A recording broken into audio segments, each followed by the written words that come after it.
So, what is vermilion? A color family? A song by Slipknot? A city in the Kanto region? Technically, yes to all three, but for this video, we're focusing on the red-orange pigment. Vermilion is mercury to sulfide, alpha mercuric sulfide, also known as cinnabar, like the island, also in the Kanto region. It's known as cinnabar because that's the ore that it was originally produced from. Here's a bunch of art that has vermilion incorporated into it in one way or another.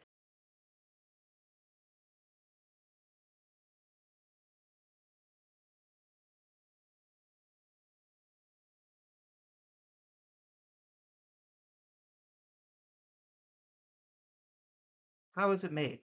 Well, mercury reacts directly with sulfur to form mercuric sulfide in the beta form, known as metacinnabar, which has a different crystal structure and is black. To convert it into the red alpha mercuric sulfide, it's heated in the presence of aqueous base, potassium hydroxide in this case.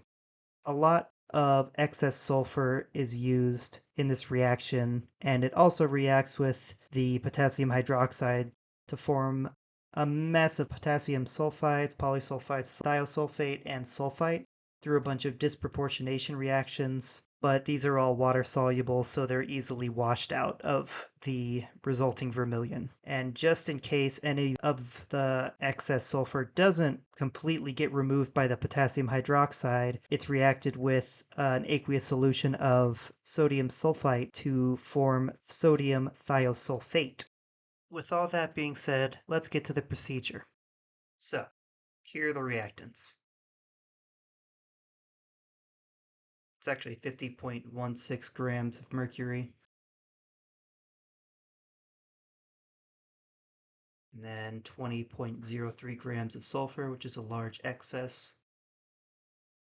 The water is supposed to be 52.63 grams, but doesn't necessarily have to be exact. And I don't actually have to add the water now, but it helps with the stirring, just to automate the process. And then that's after 3.5 hours of stirring. Looks about the same.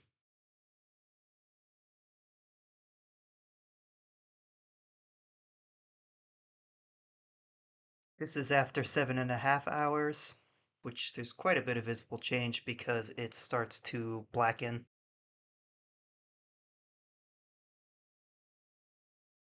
It's after 24 hours. You can see it's a combination of finely divided mercury, sulfur, and the mercuric sulfide.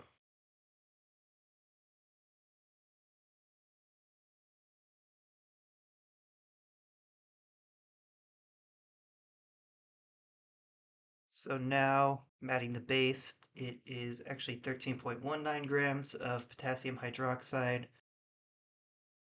Some got stuck in the funnel, so I'm going to have to stab it down with a glass rod.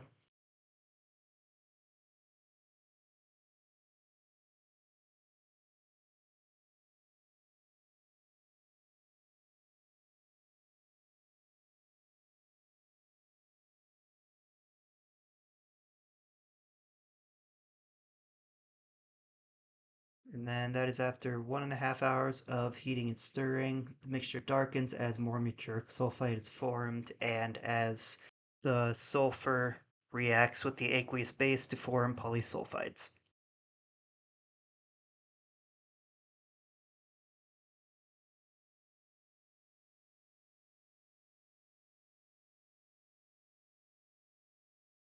And that's a better view of the solution.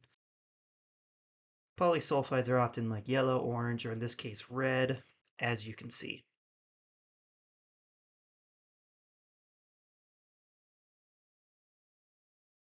And then I move this outside because some hydrogen sulfides formed, which is very toxic. And then 22 hours, and then 24.5 hours, and this is when the color change starts to happen. So it's only partial at first, of course. And that's after 31 hours.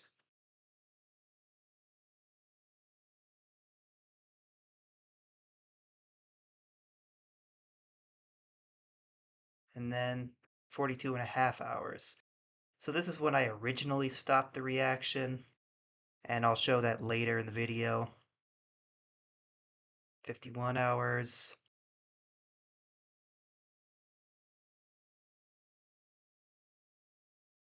And there you go. That is the end color after 70 and a half hours. Almost 3 days of constant heating and stirring. And then a better view, and you can also see the same polysulfide solution as before. It's a little less dark red just because sulfur reacted.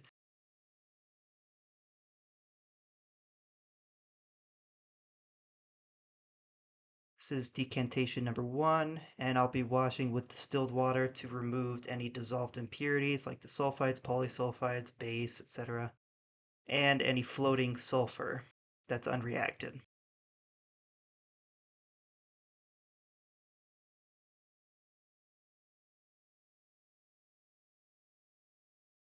Decantation number 2.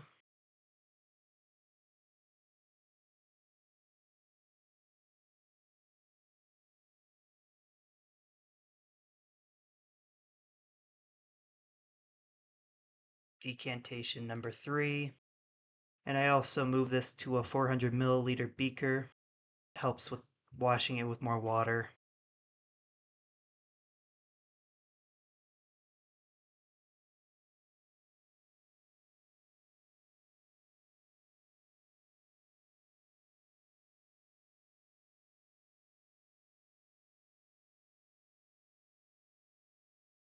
Decantation number 4.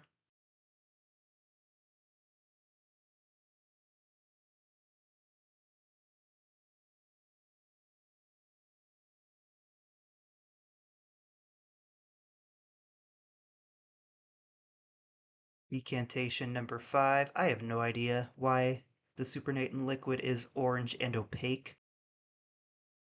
If you have any ideas why, comment them.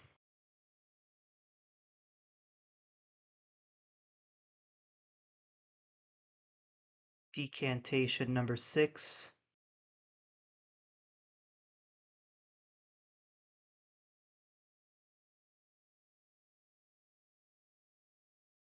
The next step is boiling with a solution of sodium sulfite.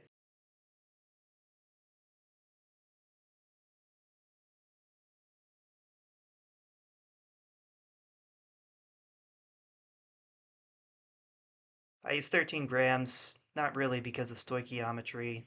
There's a tiny bit involved, but here's it boiling. It's mostly an arbitrary amount. Then clear supernatant, which is awesome.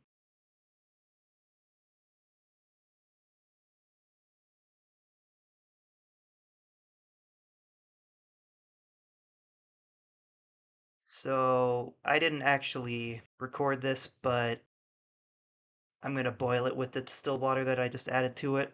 And this is afterwards. This is just to remove any unreacted sodium sulfite and thiosulfate. And now filtering.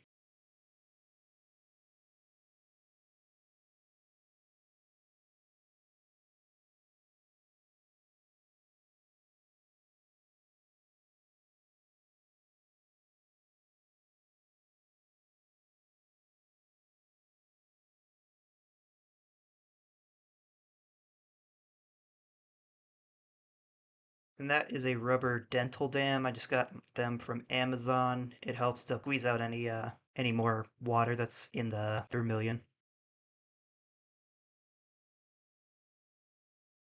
So it is a beautiful, beautiful scarlet red. It looks about the same as when it's dry right here. It's 57.13 grams of vermilion, which is a 98.2% yield, and I'm about to show you on the left, derived from a cinnabar rock, and on the right, in my trial run of this, when I stopped it too early, and I'm about to show that rock. It's not the one I used to crush up to make that specifically, but it looks very similar. It's very glittery because co-occurring with the mercuric sulfide is metallic mercury, which is very shiny.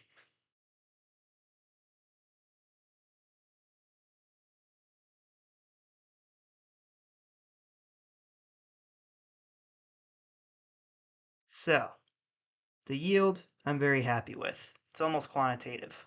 The camera doesn't actually do the color justice. It's absolutely intense and scarlet and vibrant, beautiful red. And this yield is based on the starting amount of mercury. So one of the procedures I based mine on reported about a 95% yield, and the other one between 80 and 90%. Part of why my yield is higher is because my mercury and sulfur are fairly pure, and the two procedures I base mine on are from 1892 and 1909 when reagent purity wasn't nearly as high as it is now. I also tried to minimize mechanical loss as much as possible. It's a straightforward reaction, and there are very few things that can go wrong, so the nearly quantitative yield isn't all that surprising. In the procedures that I base mine on, they say to replenish the water as it's evaporated, but I got somewhat lucky as it was quite cold outside during the heating stirring step and I didn't have to replenish any water because none of it really escaped from the flask. I intentionally used an Erlenmeyer flask instead of a beaker to minimize evaporation. That really didn't end up mattering that much in the first place. There is another procedure that can be used to make this, and it's from the series Inorganic Syntheses. And how they did it is by dissolving mercuric acetate and ammonium thiocyanate in hot glacial acetic acid and steadily bubbling hydrogen sulfide into the solution. This precipitates the same black mercuric sulfide, and then the acetic acid is slowly evaporated while evolving hydrogen cyanide gas. And then, as in my procedure, the black mercuric sulfide is converted to the red mercuric sulfide. Once the conversion is completed, distilled water is added to it, and the vermilion is filtered off, washed, and dried. While I do have all the necessary reagents for that procedure, I don't have a fume hood, and if I can minimize my exposure or production of hydrogen sulfide and hydrogen cyanide, I will. So I chose a simpler, less hazardous synthesis. There are precautions that can minimize or even eliminate any hydrogen cyanide and hydrogen sulfide formed, but I didn't want to risk it, and again, this is a simpler procedure. The super OG method to produce vermilion is by dumping mercury in molten sulfur to form beta mercuric sulfide and then subliming it. The mercuric sulfide deposits in the alpha form, but apparently the resulting vermilion is less brilliantly colored because it's deposited as larger, visibly crystalline particles. To improve the color, it would be ground until the desired shade is reached. I didn't do this method because it would be stupidly hazardous, as I'd be heating a mercury-containing substance to at least 600 degrees Celsius, and I would also have to construct an apparatus specifically for this purpose, which isn't worth it to me. That is about all I have to say. Thank you for watching. If you want to, like, comment, and or subscribe. I have a lot of videos planned, but I'm open to ideas if you have them, inorganic or preferably organic reactions. See you next time.